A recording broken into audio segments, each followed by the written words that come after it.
Là, on devrait être complètement immergé. Et on voit quand même au niveau des arbres, quand il est plein, voilà, c'est énorme, hein. C'est énorme. Moins d'un mois sépare ces deux images. Sans pluie, jour après jour, le barrage de la Cèpe continue son évaporation. Habitué des lieux, cette retraitée est tout simplement dépitée. Ça donnerait presque envie de pleurer, de voir qu'il n'y a plus d'eau, qu'il y a plus...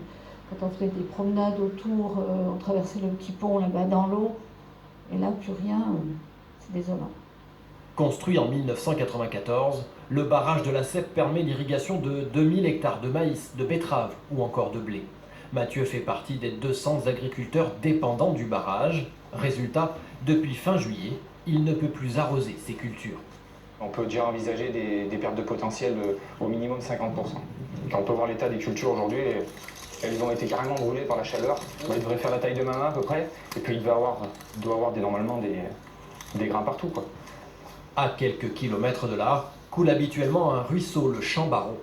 Mais depuis des mois, le bruit de l'eau a été remplacé par celui des pas sur les feuilles asséchées au sol. À la base, c'est un trou d'eau, et l'eau arrive à peu près à ce niveau.